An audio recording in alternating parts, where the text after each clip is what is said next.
नमस्कार दोस्तों, story world channel में आप सबका स्वागत है। आज की कहानी है अधूरा प्यार। आइए सुनते हैं कहानी को। सुबह 6 बजे का अलार्म पूरी ईमानदारी से बजकर बंद हो गया। वो उसकी थकान पर कोई असर नहीं छोड़ पाया। ठंडी हवाएं चल रही थी। पक्षी अपने भोजन की तलाश में निकल पड़े हैं। तभी माँ मनीषा के कमरे में घुसते ही बोली, इसे देखो, 7 बजने को है और अभी तक सो रही है।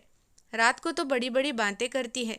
अलार्म लगाकर सोती हूँ, कल तो जल्दी उठ जाऊंगी, मगर रोज सुबह इसकी बातें धरी की धरी रह जाती हैं। माँ बड़बड़ाए जा रही थी। अचानक ही माँ की नज़र मनीषा के चेहरे पर पड़ी। ये भी क्या करे, सुबह 9 बजे निकलने के बाद ऑफिस से आते आते शाम के 8 बज जाते हैं। कितना काम करती है वो। एक पल में माँ ने ये सब सोच लिया। फिर मनीषा को जगाने लगी। मनीषा, मनीषा, उठ जा, ऑफिस नहीं जाना तुझे? सोने दो ना माँ, मनीषा ने करवट बदलते हुए कहा।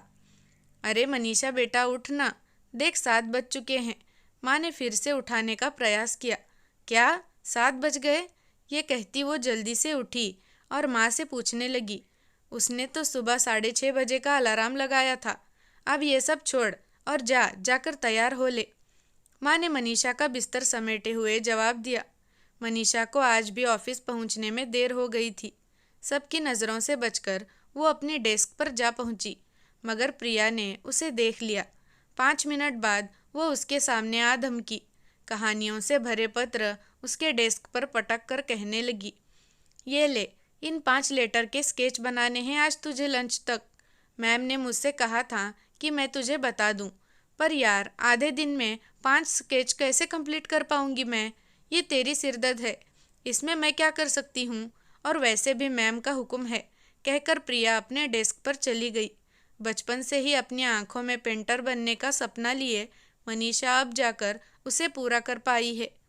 जब वो स्कूल में थी तब कापियों के पीछे के पन्नों पर ड्राइंग किया करती थी, मगर अब एक मैगजीन में हिंदी कहानियों के चित्रांकन का काम करती है।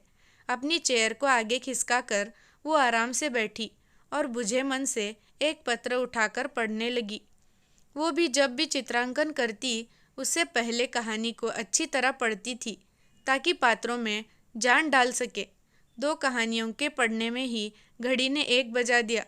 अब उसकी नज़र घड़ी पर पड़ी तो थोड़ी परेशान हो गई। वो सोचने लगी, अरे लंच होने में सिर्फ 1 घंटा ही बचा है और अभी तक 2 ही कहानियाँ पूरी हुई हैं। ऐसे भी 3 तो पूरी कर लेगी। और वो फिर से अपने काम में लग गई। लंच भी हो गया। उसने 3 कहानियों का चित्रांकन कर दिया था। वो खाना खाती जा रही थी और सोचती जा रही थी कि बाकी दोनों भी 4 बजे तक पूरा कर लेगी। साथ ही उसने मन ही मन ये डर था कि कहीं मैम स्केच अभी ना मांग ले। खाना खाकर मनीषा मैम को देखने उनके केबिन की ओर गई, परंतु उसे मैम नहीं दिखी। प्रिया से पूछने पर पता चला कि मैम किसी ज़रूरी काम से अपने घर गई है। इतना सुनते ही उसकी जान में जान आई। मनीषा अपने डेस्क पर जा पहुंची। अगली कहानी छोटी होने की वजह से उसने जल्दी ही निपटा ली।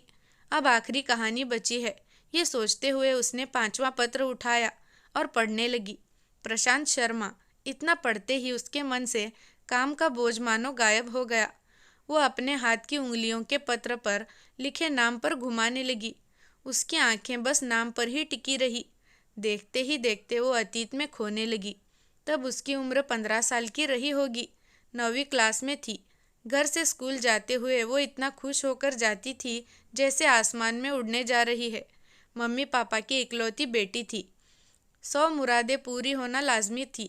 पढ़ने में होशियार होने के साथ साथ वो क्लास की प्रतिनिधि भी थी। दूसरी ओर प्रशांत नाम के एकदम विपरीत, कभी ना शांत लड़का क्लास में शोर होने के कारण का मुख्य जड़ था। वहीं पढ़ाई तो वह नाम मात्र ही करता था। क्या ये वही प्रशांत है?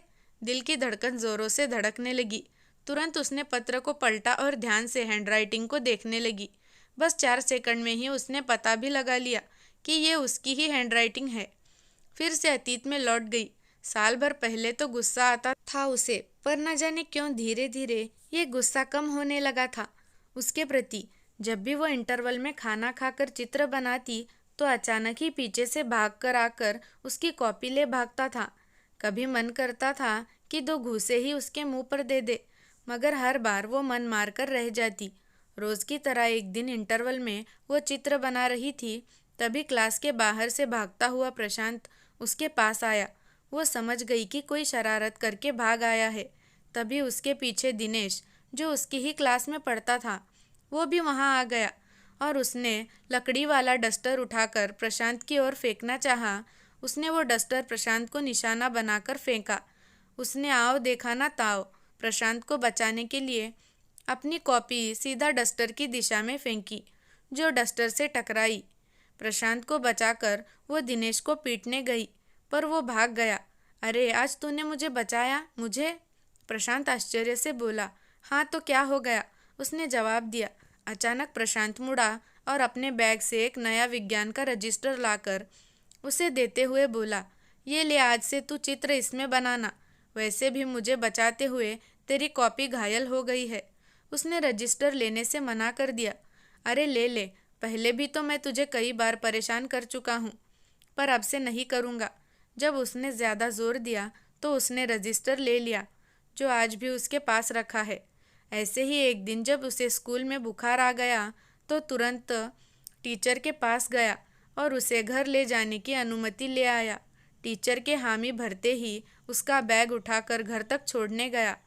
वहीं शाम को वो उसका हाल जानने उसके घर फिर चला आया। उसकी इतनी परवाह करता है वो, ये देखकर उसका उससे लगाव बढ़ गया था।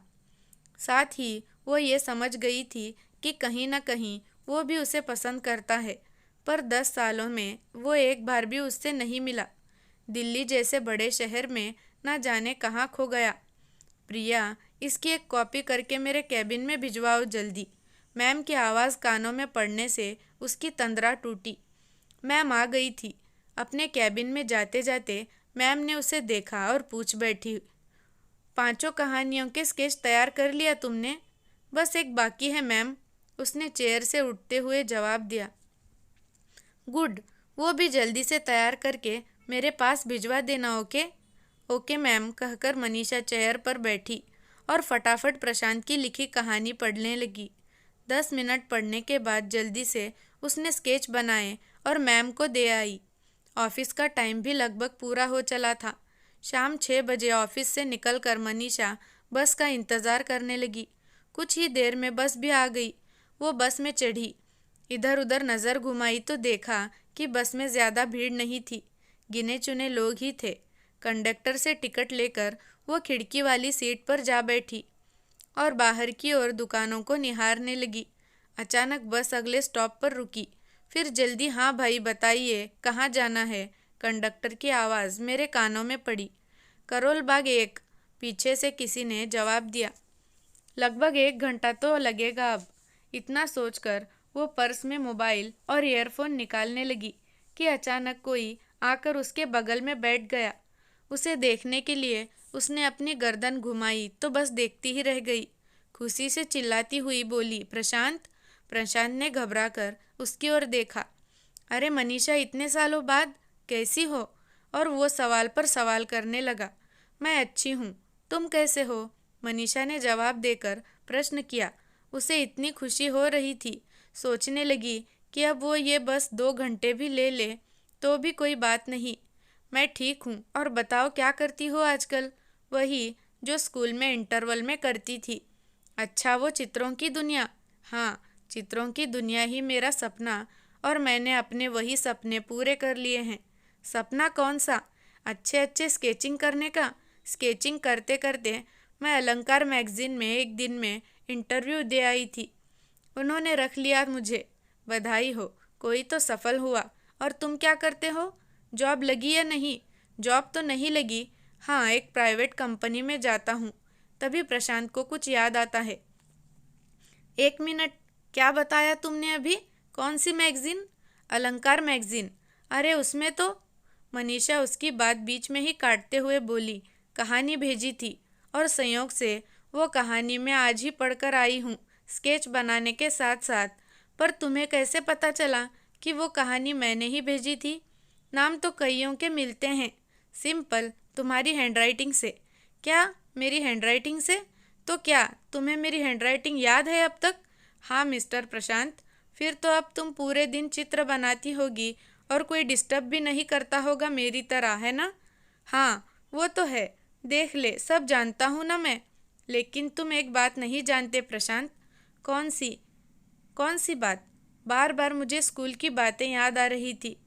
मैंने सोचा कि बता देती हूँ, क्या पता फिर ऊपर वाला ऐसा मौका दे या ना दे। ये सोचकर मनीषा बोल पड़ी, प्रशांत मैं तुम्हें पसंद करती हूँ। क्या? प्रशांत ऐसे चौंका जैसे उसे कुछ पता ही ना हो। तब से जब हम स्कूल में पढ़ते थे, और मैं ये भी जानती हूँ कि तुम भी मुझे पसंद करते हो ना प्रशांत?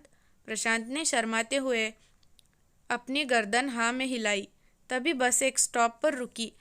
हम खामोश होकर एक दूसरे को देखने लगे। तेरी शादी नहीं हुई अभी तक? प्रशांत ने प्रश्न किया। नहीं, और तेरी? नहीं। जाने क्यों मेरा मन भर आया और मैंने बोलना बंद कर दिया। क्या हुआ मनीषा, तुम चुप क्यों हो गई? प्रशांत, शायद मेरी ज़िंदगी में तुम हो ही नहीं, क्योंकि कल मेरी एंगेजमेंट है और तुम इतने सालों बाद आज मिले हो। इतना सुनते ही प्रशांत का गला भर आया।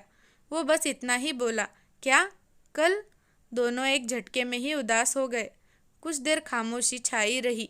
कोई बात नहीं मनीषा, प्यार का रंग कहीं ना कहीं मौजूद रहता है हमेशा। प्रशांत ने रुंधे मन से कहा। मतलब? मनीषा ने पूछा। मतलब ये कि हम चाहे साथ रहे ना रहे, तुम्हारे चित्र और मेरे शब्द तो साथ रहेंगे ना हमेशा। कहीं ना कहीं प्रशांत हल्की सी मुस्कान भरते हुए बोला। मुझे नहीं पता था प्रशांत कि तुम इतने समझदार भी हो सकते हो। तभी कंडक्टर की आवाज़ सुनाई दी। पंजाबी बाग। ओके प्रशांत, मेरा स्टॉप आ गया है, अब चलती हूँ, बाय बाय। दोनों ने भी अलविदा कहा।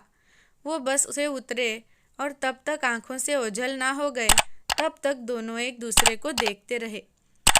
दोस्तों, कहानी कैसी लगी कमेंट में ज़रूर बताना।